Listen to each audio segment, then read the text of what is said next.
भोगतो न घडे संचिता वाचुनी करावे ते मनी समाधान म्हणून या मनी मानू नये खेदू म्हणावा गोविंदू वेळो वेळा आणि कारुसावे न लगे बहुता आपुल्या संचिता वाचून या म्हणून या मनी मानू नये खेदू म्हणावा गोविंदू वेळो वेळा तुका मने भार घातलियावरी होईल कैवारी नारायण म्हणून या मनी मानू नये खेदू म्हणावा गोविंदू वेळो वेळा. थोडा इको बेस द्या ना. नमो विठ्ठला राजया पांडुरंगा नमो रुक्मिणी मावली ज्ञान गंगा नमो पुंडलिका नमो चंद्रभागा नमस्कार माझा रुक्मिणी पांडुरंगा पंढरीच्या देवराया पंढरीच्या देवराया पंढरीच्या देवराया दंडवत तुझे पाया दंडवत तुझे पाया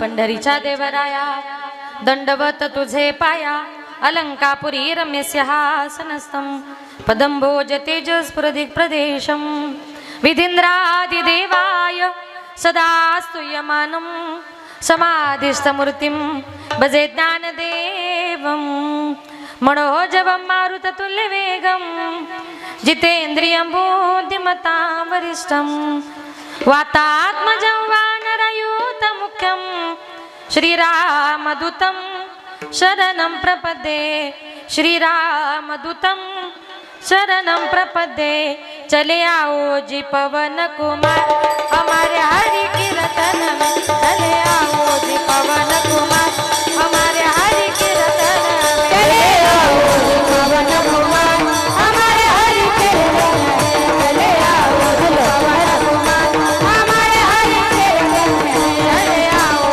जी पवन कुमार हमारे हरि कीर्तन में चले आओ जी पवन कुमार हमारे हरि कीर्तन में चले आओ जी पवन कुमार हमारे हरि कीर्तन में चले आओ जी पवन कुमार हमारे हरि कीर्तन में राम जी को लाना लखन जी को ला राम जी को लाना लखन जी को लाना राम जी को लाना लखन जी को ला राम जी को लाना लखन जी को लाना सब परिवार हमारे हरि कीर्तन में चले आओ जी पवन कुमार हमारे हरि कीर्तन में चले आओ जी पवन कुमार हमारे हरि कीर्तन चले आओ जी पवन कुमार हमारे हरि कीर्तन हरि कीर्तन हरि कीर्तन.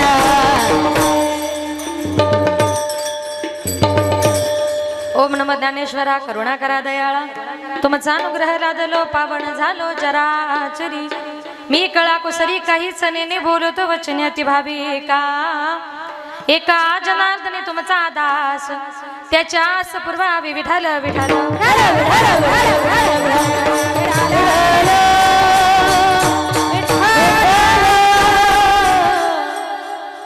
भोगदोन गडे संजिता वाचोनी करावे ते मनी समाधान अभंगाला सुरुवात करण्यापूर्वी थोडासा परिहार द्यायचा तो असा. आज या ठिकाणी कैलासवासी ठकुबाई बाबूराव पवार या आईंना आपल्यातून जाऊन आज 1 वर्ष झालेलं आहे. त्या मातेला भावपूर्ण आदरांजली श्रद्धांजली अर्पण करण्याकरता हा कीर्तनाचा कार्यक्रम या ठिकाणी आयोजित केला. त्यांच्या पश्चामध्ये त्यांची मुलं आहेत आदरणीय श्री कचरूभाऊ बाबूराव पवार, बाळासाहेब भाऊ बाबूराव पवार. मुली आहेत गंगा भागीरथी सुशीलाबाई खंडेराव चौधरी, सुनीताताई संजय गायकवाड आणि जयश्रीताई राजेंद्र पाटील. त्यांचा संपूर्ण हा परिवार, या परिवारातून एक आई आज या जगातून या विश्वातून निघून गेलेली आहे. त्या मातेला भावपूर्ण आदरांजली श्रद्धांजली अर्पण करण्याकरता हा कीर्तनाचा कार्यक्रम या ठिकाणी आयोजित केला. त्यांच्या संपूर्ण पवार परिवाराच्या वतीने, पाटील परिवाराच्या वतीने, करंजवन गावचे सरपंच आमचे माझे आदरणीय बंधू आमचे सुरेश भाऊ यांच्या संपर्काच्या माध्यमातून या ठिकाणी येण्याचा योग आला. तसेच माझे गुरुवर्य आदरणीय हरिभक्त परायण विठ्ठल महाराज वागचौर यांच्या गुरुकृपेने माझे वडील कैलासवासी भानुदास महाराज गजे यांच्या पवित्र स्मृतीला अभिवादन करून संत मंडळी, वारकरी मंडळी, महाराज मंडळी, बसलेली तुम्ही सर्व श्रोते मंडळी, सर्वांच्या चरणी एकदा नतमस्तक होऊन सेवेला सुरुवात करते. सेवेलागी सेवक झालो तुमच्या लागलो निज चरणा, अहो स्वामी तुकया देवा, यावर न करावा अभेद. सेवेलागी सेवक झालो तुमच्या लागलो निज चरणा, अहो स्वामी तुकया देवा, यावर न करावा अभेद. सेवेलागी सेवक झालो तुमच्या लागलो निज चरणा, स्वामी तुकया देवा, यावरी न करावा भेद. सेवेलागी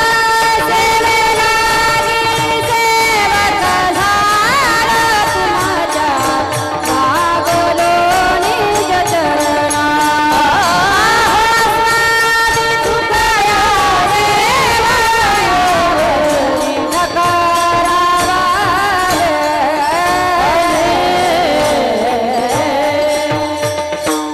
सेवेलागी सेवक झालो तुमच्या लागलो निज चरणा, मस्तक हे पायावरी वारकरी संताच्या प्रसूत प्राप्त प्रसंगी. कीर्तन रूपी सेवेकरता निवडलेला अभंग संत सम्राट वैराग्याची मूर्तिमंत पुतळे, वारकरी संप्रदायाचे कळस विश्ववंदनीय श्रीमंत तुकोबारा यांचा 4 चरणाचा उपदेशपर प्रकरणातला सर्वांच्या परिचयाचा गोडासा अभंग आजच्या या कीर्तन रूपी सेवेकरता निवडला. विठाल विठाल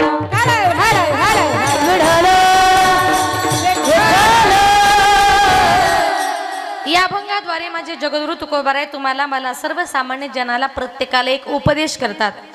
आणि उपदेश करून तुकोबाराय म्हणतात कुठल्याही माणसाच्या जीवनामध्ये कुठलाही भोग हा त्या माणसाच्या संचित कर्माशिवाय त्याच्या जीवनामध्ये घडत नाही.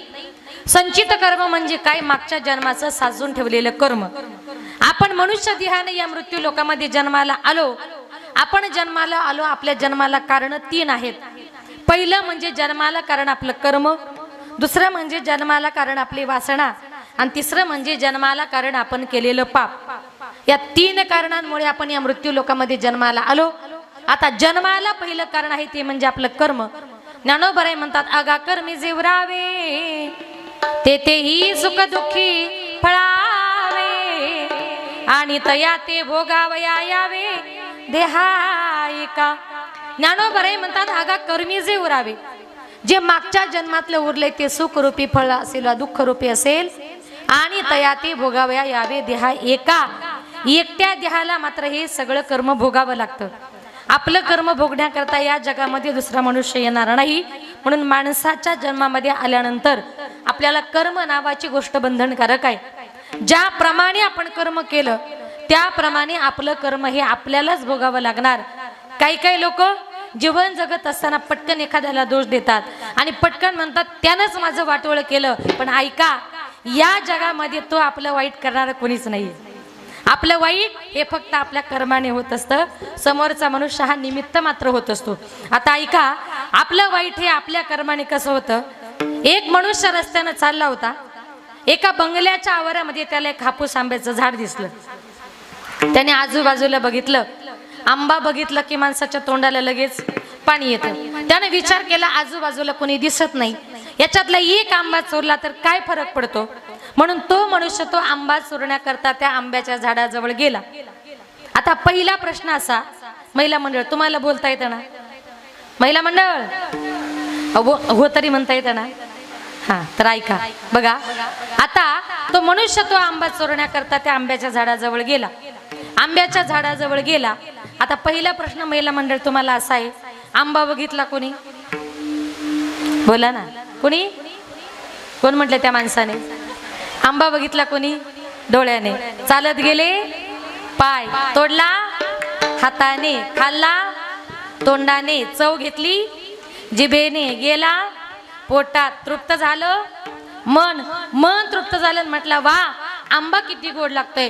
तेवढ्यात घर मालकानं बघितलं. घर मालक पाठीमागून एवढी मोठी काठी घेऊन आला आणि त्याच्या पाठीमध्ये काठी एवढी जोरातच मारली. काठी मारल्याबरोबर दुःख झालं मनाला, पण पाणी कुठून आलं? डोळ्यातून. का? आंबा कुणी बघितला होता. म्हणून ज्याचं कर्म, इथून पुढे अजिबात कधीच कोणाला दोष द्यायचा नाही. ज्याप्रमाणे आपण कर्म केले कर्म झाले त्याची भोगाले, केले कर्म झाले त्याची भोगाले, केले कर्म झाले त्याची भोगाले, केले कर्म झाले त्याची भोगाले, केले कर्म झाले त्याची भोगाले, केले कर्म झाले त्याची भोगाले, केले कर्म झाले त्याची भोगाले, केले कर्म झाले त्याची भोगाले. उपजले मेले उपजले मे ऐसे किती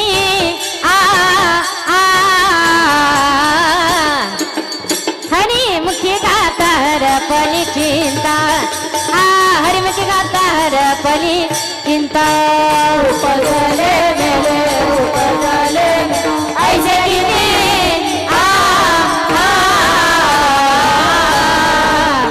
हरी मुखी गाता हरपली चिंता, हरी मुखी गाता हरपली चिंता, चिंता चिंता. केले कर्म झाले त्याची भोगाले, उपजले मेली ऐसे किती. ज्याप्रमाणे आपण कर्म केले त्याप्रमाणे आपलं कर्म हे आपल्याला भोगावं लागणार. जन्माला दुसरं कारण आहे, ती म्हणजे आपली वासना. जन्म घेणे लागे वासनेच्या संगे, त्याची झाले अंगे हरिरूप. संत महात्मे म्हणतात आपल्या जन्माला कारण आहे ती आपली वासना. ज्ञानोबराय म्हणतात मरते समयी तुमची वासना ज्या गोष्टीमध्ये गुंतून पडली तिथे संसारा पुढचा जन्म मिळतो. मरते समय देवाचं नाव घ्या, देवाच्या चरणाजवळ जाल आणि मरणी जया जाठवे तो तेची गती ते पावे.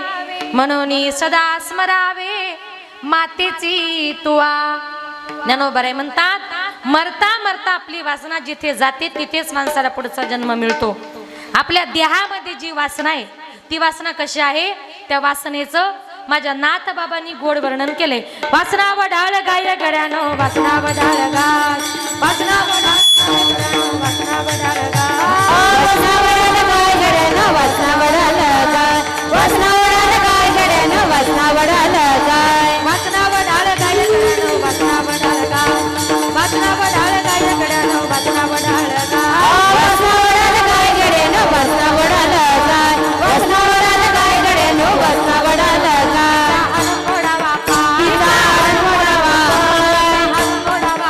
तिचा अनमडावा पाय, वासना वढाळ गाय गड्यानो, वासना वढाळ गाय, वासना वढाळ गाय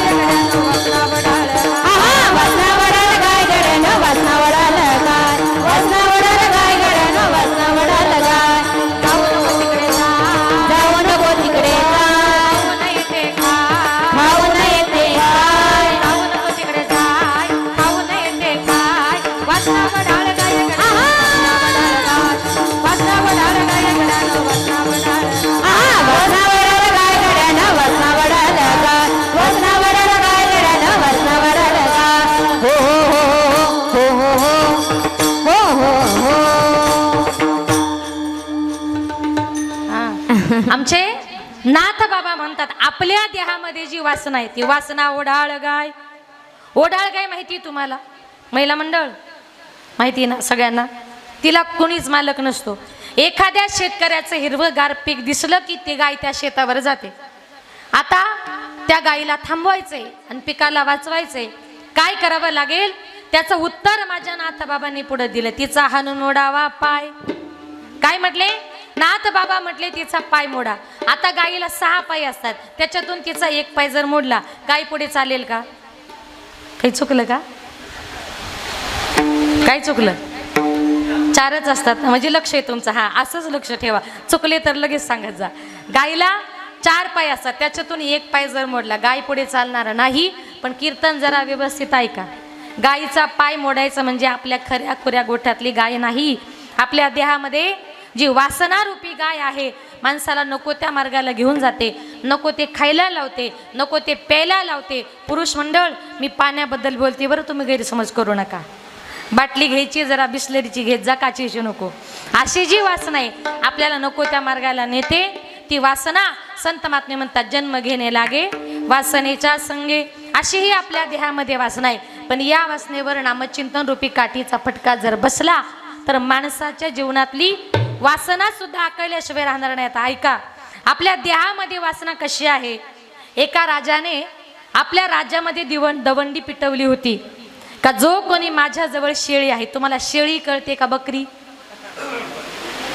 दोन्ही कळतं ना? हां बरं का. त्या राजाने सांगितलं माझ्याजवळ ही शेळी आहे, जो कोणी या शेळीचं पोट भरून आणेल त्याला 5 लाख रुपये बक्षीस. लोक म्हटले राजा किती मूर्ख आहे, शेळीचं पोट भरायचं कुठं 5 लाख बक्षीस असतं का? एवढीशी शेळी. आणि मग राजाने पैंजेचा विडा ठेवला. संध्याकाळच्या वेळेला एक शेतकरी आला, त्यानं तो पैंजेचा विडा उचलला आणि त्यानं सांगितलं राजे साहेब या शेळीचं पोट म्हटलं मी भरून आणतो. त्यानं ती शेळी आपल्या घरी नेली, घासात नेली, मकात नेली, गवतात नेली, सगळीकडे नेली. आणि दुसऱ्या दिवशी सकाळी शेळी राज दरबारामध्ये हजर केली. राजानं सांगितलं बोलू नका. शेळीचं पोट भरलं का? म्हटलं हो राजे. परीक्षा घ्यायची का? म्हटली बिंदास घ्या. प्रधानजी जरा घासाची पेंडी घेऊन या. प्रधान घासाची पेंडी घेऊन आला. शेळीनं लांबूनच घासाची पेंडी बघितली आणि शेळी जे पळत सुटली, 2 मिनिटांमध्ये घासाची पेंडी फसत. राजा म्हटला काय रे, शेळीचं पोट भरलं म्हणतोस, मग शेळीनं घास कसा काय खाल्ला? दुसरा मनुष्य म्हटला द्या या शेळीचं पोट म्हटलं मी भरून आणतो. त्यानं ती शेळी आपल्या घरी नेली. दुसऱ्या दिवशी सकाळी घासात नेली, मकात नेली, गवतात नेली. त्यानंतर तिला सुग्रास पेंड वगैरे सगळं काही चारलं. आपल्या गावठी भाषेमध्ये शेळी उलटी फुगवली, असंच म्हणतात ना? हा, शेळी उलटी फुगवली आणि दुसऱ्या दिवशी सकाळी शेळी राज दरबारामध्ये हजर केली. राजाने विचारलं का रे शेळीचं पोट भरलं का? म्हटलं हो राजे. परीक्षा घ्यायची का? म्हणे बिंदास घ्या. प्रधानजी जरा घासाची पेंडी घेऊन या. प्रधान घासाची पेंडी घेऊन आला. शेळीनं लांबूनच पेंडी बघितली आणि शेळी जी पळत सुटली, 2 मिनिटांमध्ये घासाची पेंडी फसत. राजा म्हटला का रे 2 दिवस झाले तुम्ही शेळी घरी नेता, तुम्हाला साधं शेळीचं पोट भरवता येत नाही. एक हुशार चतुर मनुष्य उठला आणि त्याने सांगितलं राजे साहेब ती शेळी माझ्याकडे द्या. म्हटलं मी तिचं पोट भरून आणतो. कट्टर शेतकरी होता, कट्टर तुमच्यासारखा. मग त्याने काय केलं, ती शेळी घरी नेली. सकाळी उठला, त्या शेळीच्या तोंडाच्या मापाचं एक मुस्क तयार केलं. एक अशी लांब काठी हातामध्ये घेतली आणि शेळी घासात नेली. शेळीनं घासाला तोंड लावलं का तिच्या तोंडावर फटका मारायचा. शेळीनं मकाला तोंड लावलं का तिच्या तोंडावर फटका मारायचा. अक्षरशः सकाळपासून संध्याकाळपर्यंत फटके मारून मारून शेळीचं तोंड सुजलं. आज चतुर्थी आहे, तिला कडक चतुर्थी झाली. पण तिच्या पोटामध्ये एकही अन्नाचा घास जाऊ दिला नाही. आणि मग सकाळी दुसऱ्या दिवशी सकाळी शेळी राज दरबारामध्ये हजर केली. राजाने सांगितलं का रे शेळीचं पोट भरलं का? म्हटलं हो राजे. परीक्षा घ्यायची का? बिंदास घ्या. राजाने शेळीकडे बघितलं, बिचारीच्या पोटात दिवसभर काही अन्नच नव्हतं. तिचं पाठ पोट एकत्र झाली होती. तुम्ही राजे तुम्ही काळजी करू नका, बिंदास परीक्षा घ्या. शेळी म्हटले काहीच खाणार नाही. बघा म्हटले प्रधानजी जरा घासाची पेंडी घेऊन या. प्रधान तिकडून असा घासाची पेंडी घेऊन आला. शेळी अशी लांबून बघत होती. बिचारीला भूक लागली होती, पण तिला माहिती होतं घासाला तोंड लावलं का तोंडावर फटका दिसतो, मग मार खाण्यापेक्षा गप्प बसलेलं बरं. तसं आपल्या देहामध्ये जी वासना आहे या वासनेवर नामचिंतन रूपी काठीचा फटका जर बसला, वासनेचे बीज जळून जाया, वासनेचे बीज जळून जाया, वासनेचे बीज जळून जाया, वासनेचे बीज संत चरण राजा लागता सहज,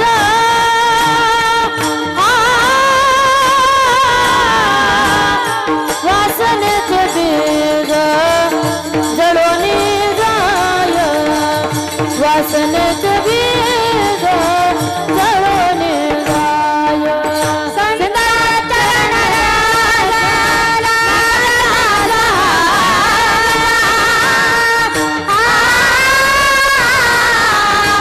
वासनेचे बीज जळून जाय, वासनेचे बीज जळून जाय.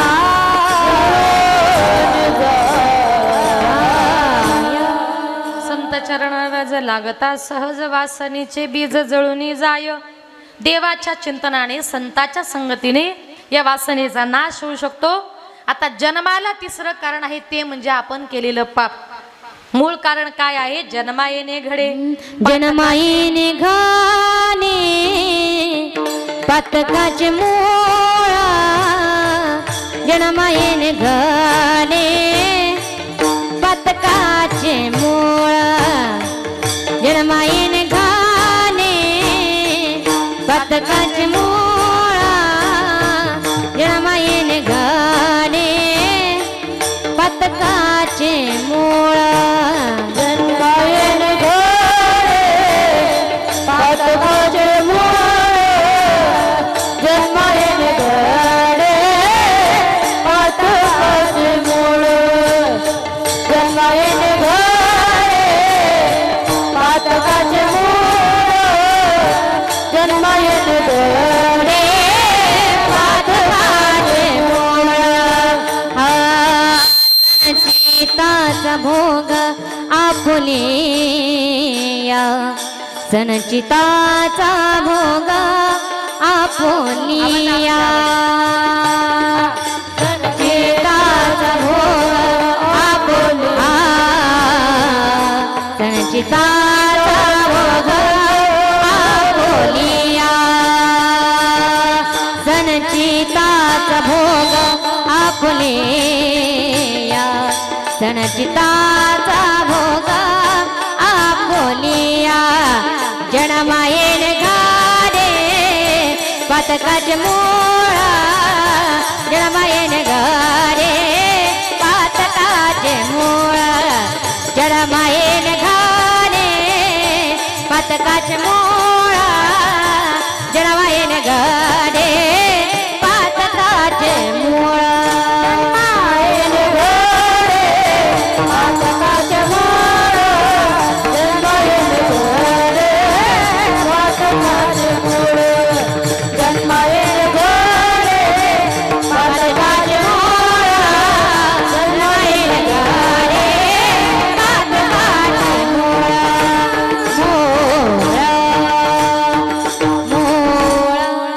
जन्मायेने घडे पातकाचे मूळ. मूळ कारण काय आहे? आपलं काहीतरी पाप शिल्लक आहे आणि म्हणून हा मनुष्य जन्म. मग या मनुष्य देहाने जन्माला आल्यानंतर आता हा देह आपल्याला पुण्य करण्याकरता दिलाय, पण या देहाने पाप जर करीत बसलो तर नरकात जावं लागेल. ज्ञानोबराय म्हणतात पुण्य जर कमवायचे काय करा, सोपा उपाय हरिमुखे म्हणा, हरिमुखे म्हणा, पुण्याची गणना कोण करी. परमेश्वराचं हरी हरी असं चिंतन जर केलं तर संत महात्मे म्हणतात आपल्या पुण्याची तुलना कोणाही बरोबर होणार नाही. आणि म्हणून संत महात्मे म्हणतात जीवन जगत असताना कितीही जरी दुःख आपल्या वाट्याला आलं तरी तो आपल्या संचिताचा भोग असतो. अभंगाचे प्रथम चरण. भोगतो ना घडे संचिता वादोने, भोगतो ना घडे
मन घडे गोड म्हटल्या संचिता वाचनी करावे ते म्हणी समाधान.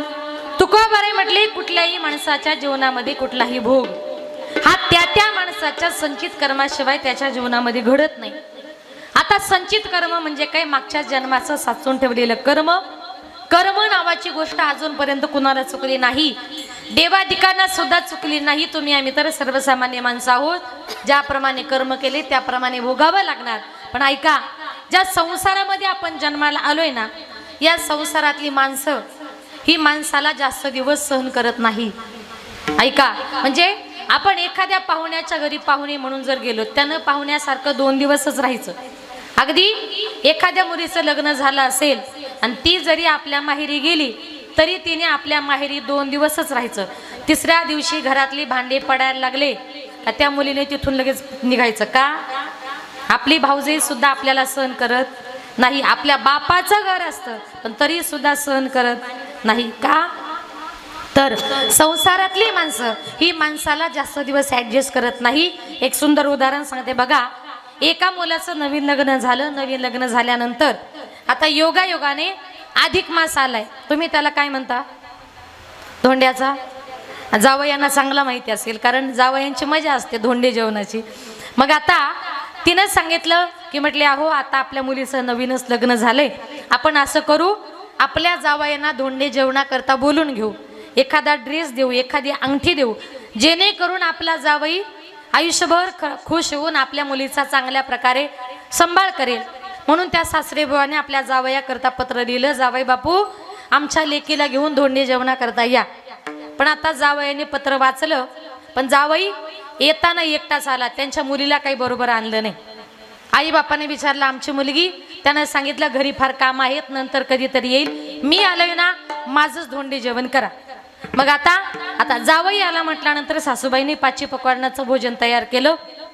सासरी बुवाने एक ड्रेस दिला, नंतर 2-4 ग्रॅमची अंगठी दिली. आणि याचं नवीन लग्न झालं होतं, त्याला काही जास्त सासूरवाडीचा अनुभव नव्हता. त्यानं विचार केला, म्हटलं सासूरवाडीला आल्यानंतर माणसाला 5 पकवानाचं भोजन मिळतं, वरून कपडेही मिळतात, वरून अंगठी सुद्धा मिळते. आता म्हटलं घरी कशाला जायचं, आता म्हटलं कायमचं इथेच राहून घेऊ, असा मनामध्ये त्यानं विचार केला. आता मनामध्ये विचार केला. 2 दिवस झाले, 5 दिवस झाले, 10 दिवस झाले, तो जावई घरी जायलाच तयार नाही. शेवटी सासरे बुवा त्याच्याजवळ गेले, सांगितलं जावई बापू अहो आम्ही तुम्हाला धोंडे जेवणाकरता बोलवलं, तुम्ही धोंडे जेवणाकरता आला, मला वाटलं 2 दिवसात जाल, 5 दिवसात जाल, 10 दिवस झाले तुम्ही जायलाच तयार होत नाही. अहो घरातले लोक तुमची तिकडे वाट बघत असतील ना.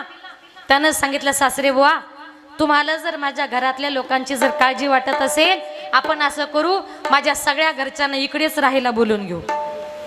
सासऱ्यानं विचार केला, हा घरच्यांचा पण वशिला लावायला बघतोय, हे काय जाणार गिऱ्हाईक दिसत नाही. मग सासू सासऱ्यानं विचार केला, जावई जरी असला तरी कुठे किती दिवस राहावं याला मान मर्यादा आहे. काही करून म्हटले उद्याच्या उद्या त्याला घराच्या बाहेर काढला पाहिजे. दोघा नवरा बायकोने दिवसभर प्लॅन केला.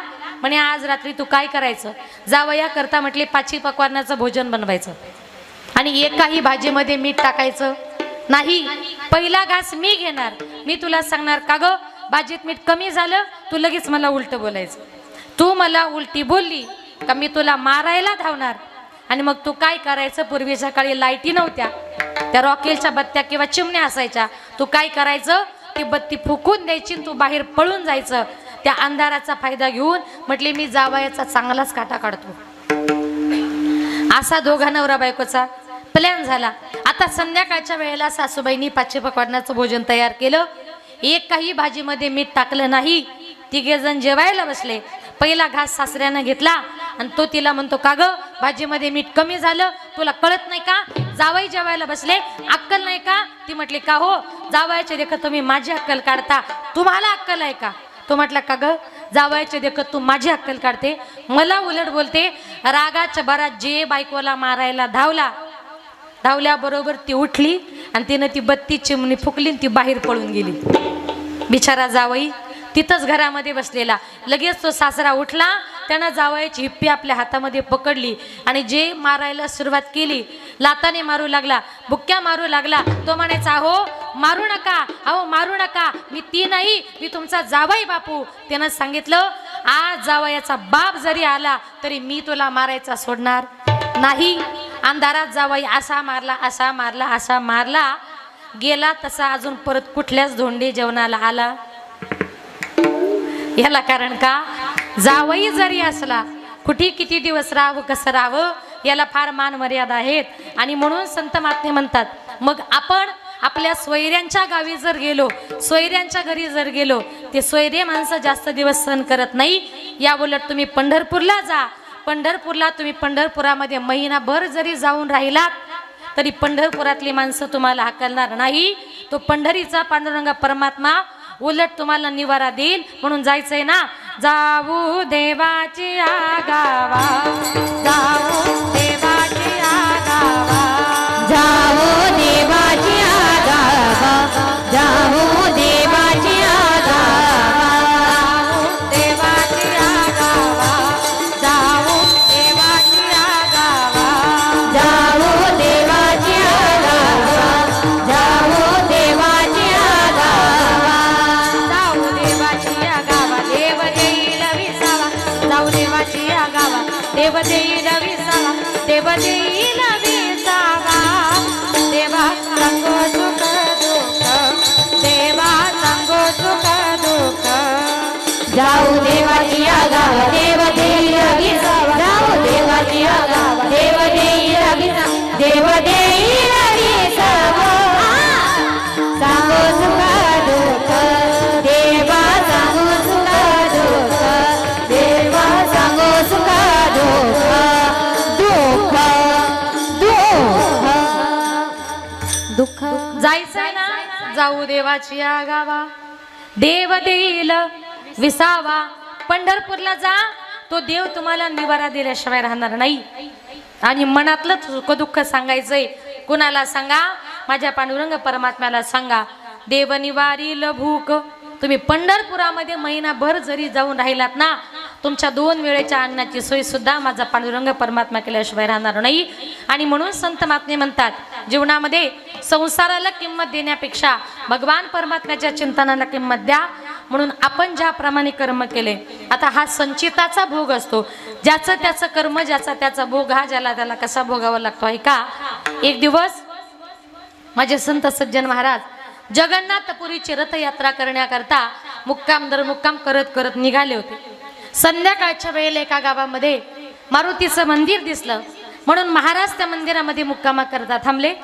संध्याकाळच्या वेळेला त्या मंदिराच्या बाहेरून एक 20-25 वर्षाची तरुण तडफदार स्त्री त्या मंदिराच्या बाहेरून चालली होती. ती स्त्री दिसायला फार सुंदर होती.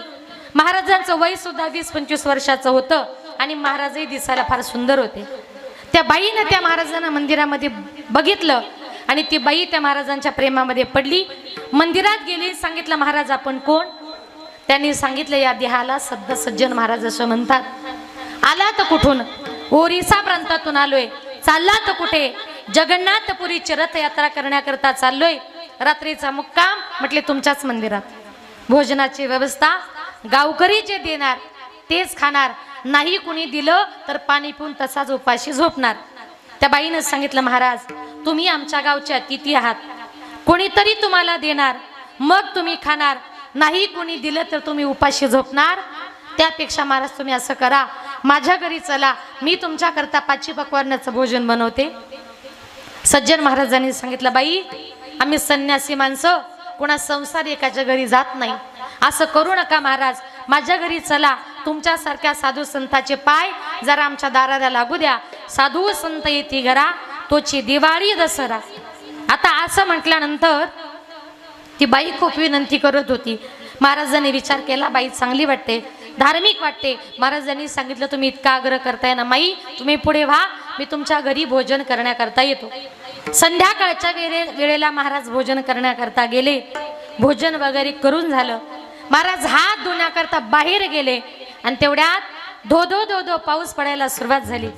आकाशामध्ये विजा चमकू लागल्या, ढगांचा गडगडाट सुरू झाला, सगळीकडे मोठं वादळ उठलं होतं आणि त्या साधू महाराजांनी सांगितलं, माई भोजन छान झालं, आता मी येतो.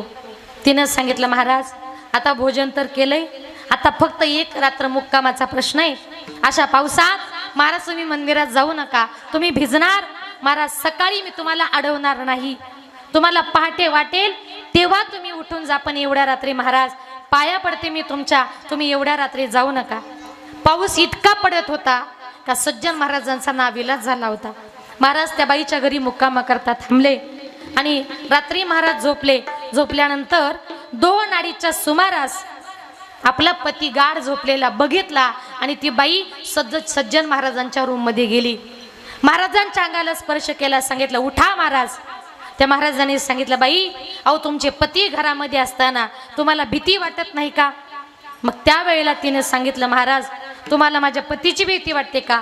घरामध्ये गेली, धारधार अशी कुऱ्हाड घेतली, तीच कुऱ्हाड आपल्या पतीच्या डोक्यामध्ये टाकली आणि एका क्षणात त्या बाईनं आपल्या नवऱ्याचा खून केला. हा सगळा प्रकार सज्जन महाराज बघत होते. एक स्त्री आपल्या नवऱ्याचा जर खून करू शकते, आता ही माझं काय करेल मी सांगू शकत नाही. जीव मुठीमध्ये धरला आणि महाराज त्या घरातून पळत सुटले. ती बाई म्हणायची, महाराज थांबा. त्या बाईने विचार केला की अरे ज्या महाराजांकरता मी नवऱ्याला मारलं, तो नवराही मेला आणि आता महाराजही पळाले, जगायचं कुणा करता? उद्या जर या महाराजांनी गावामध्ये जाऊन सांगितलं या बाईनं हिच्या नवऱ्याचा खून केला, मला हे सगळं सोडून जेलमध्ये जावं लागेल. त्या बाईनं डाव पलटला. ती बाई मध्यरात्रीच्या सुमारास मंदिरामध्ये आपल्या घराच्या बाहेर पळत आली, आरडाओरडा केला, धावा पळा वाचवा. सगळी गावकरी मंडळी आली. काय झालं बाई? तिने सांगितलं, कोणी एक साधू महात्मा आपल्या मंदिरामध्ये आला होता, मला वाटलं चांगला असेल म्हणून त्याला मी माझ्या घरी नेलं, पाची पक्वानाचं भोजन खायला दिलं, रात्री मुक्कामाला जागा दिली आणि रात्रीच्या वेळेला माझा पती गाढ झोपलेला असताना या महाराजानं माझ्यावर अत्याचार करण्याचा प्रयत्न केला. माझा पती मध्ये आला म्हणून या महाराजानं माझ्या पतीचाच खून केला. लक्ष द्या तुमचं महिला मंडळ, खून कोणी केला होता? तिनेच. पण आळ आणला महाराजांवर. सगळी गावकरी मंडळी महाराजांच्या पाठीमागे पळू लागली. गावाच्या बाहेर सज्जन महाराजांना पकडण्यात आलं, धरून बांधून मारुतीच्या मंदिरासमोर आणलं आणि सांगितलं, महाराज त्या बाईला तिथे उभं केलं आणि सांगितलं, बाई तुम्ही सांगा या महाराजाला मारू का जिवंत सोडू? तिने सांगितलं, त्याला मारूही नका आणि त्याला जिवंतही सोडू नका. बाई तुम्ही म्हणाल तसं. तिने सांगितलं, ज्या हाताने या महाराजानं माझ्या पतीचा खून केला, ज्या हाताने महाराजांनी माझी अब्रू लुटली, या महाराजांचे दोन्ही हात तोडून टाका. त्या बाईच्या सांगण्यानुसार सज्जन महाराजांचे दोन्ही हात तोडण्यात आले. महाराजांना सोडून दिलं. पश्चाताप झाला, पळत गेले, रडत गेले, जगन्नाथपुरीला जाऊन पोहोचले. जगन्नाथाच्या चरणावर आपलं मस्तक टिकवलं, हंबरडा फोडला, सांगितलं, जगन्नाथा अरे अशी माझी काय चुकी झाली होती?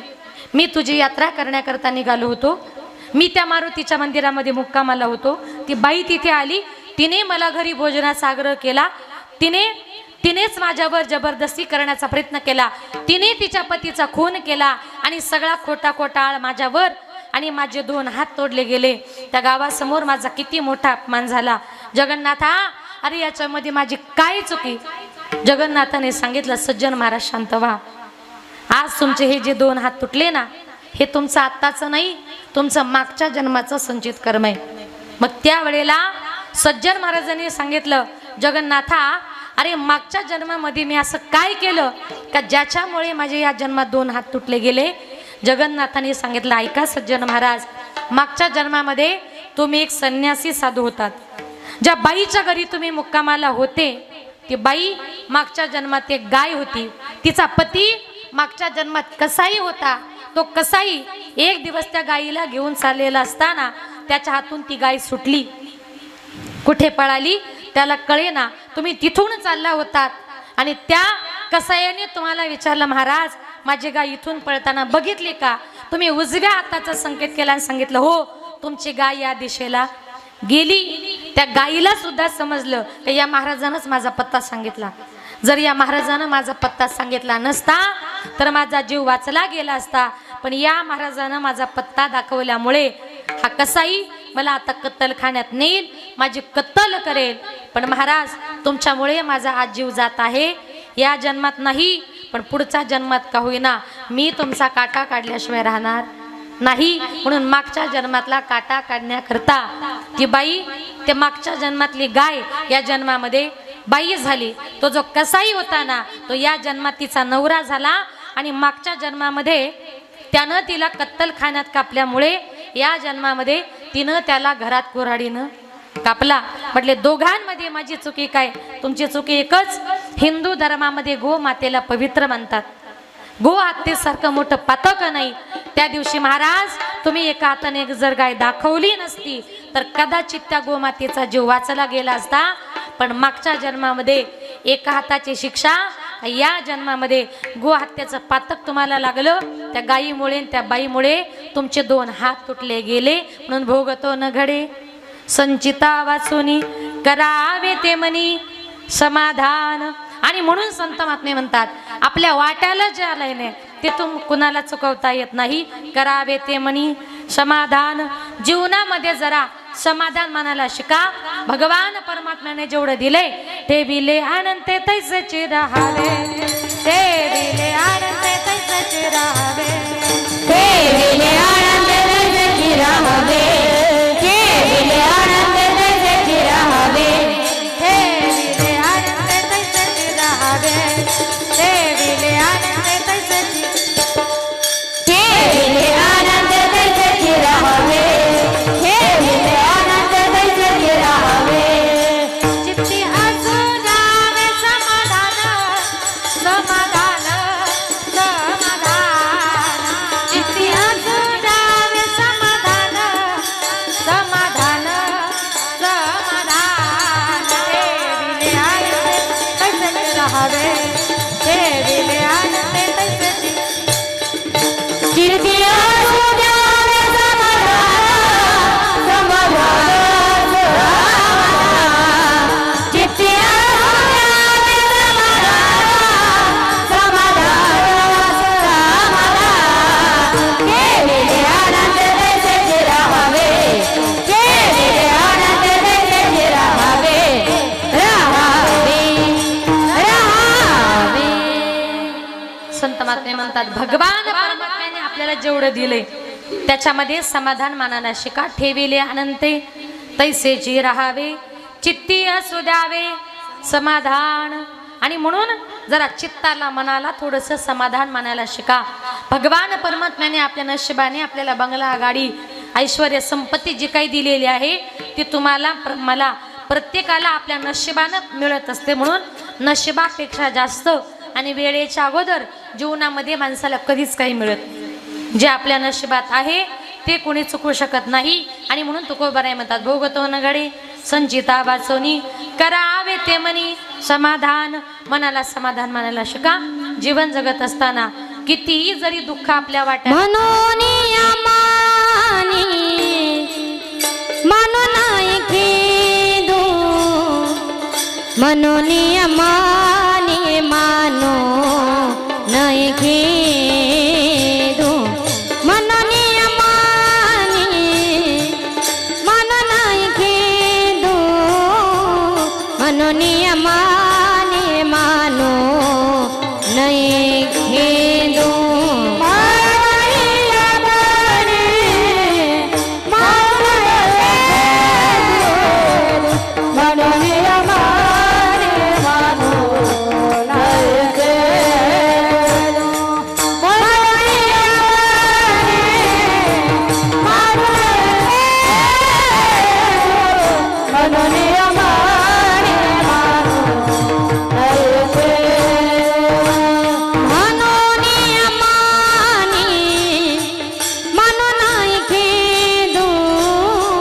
मनोनी अमानी मानो नये खेदो, मनोनी अमानी मानो नये खेदो, मनोनी अमानी मानो नये खेदो, मनोनी अमानी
म्हणून या मनी मानू नये खेदू, म्हणावा गोविंदू वेळोवेळा.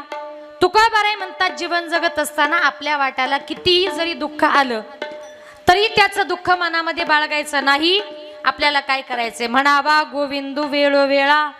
वेळोवेळी तुम्हाला मला प्रत्येकाला गोविंदाचं नामचिंतन करायचंय. ज्या संसारामध्ये आपण जन्माला आलो, हा संसार आपल्याला अतिशय आनंदाने सुखाने करायचा आहे. कारण माझ्या ज्ञानोबरायांनी प्रतिज्ञा केली, अवघाची संसार सुखाचा करीन, आनंदे भरीन तिन्ही लोक, अशी माझ्या ज्ञानोबरायांनी प्रतिज्ञा केली. आणि म्हणून हा संसार हा एकट्याचा नसतो. आज या संसारातून, त्यांच्या पवार परिवारातून एक रुक्मिणी, खरं तर एक रुक्मिणीच या जगातून, या विश्वातून निघून गेली. बघा, जगाच्या बापानं सुद्धा एकट्यानं संसार केला नाही. जगाचा बाप सुद्धा रुक्मिणी मातेला म्हणतो, रुक्मिणी अगं तुझ्या विना मी या जगाचा एकटा संसार कधीच करू शकत नाही ग. तुझ्या विना वैकुंठाचा कारभार चालना, एकल्या विठुरायाला हो संसार पेलना. तुझ्या विना वैकुंठाचा कारभार चालना, एकल्या विठुरायाला हो संसार पेलना. इको दाना. तू सकलांची आई, साता जन्माची पुण्याई, घेई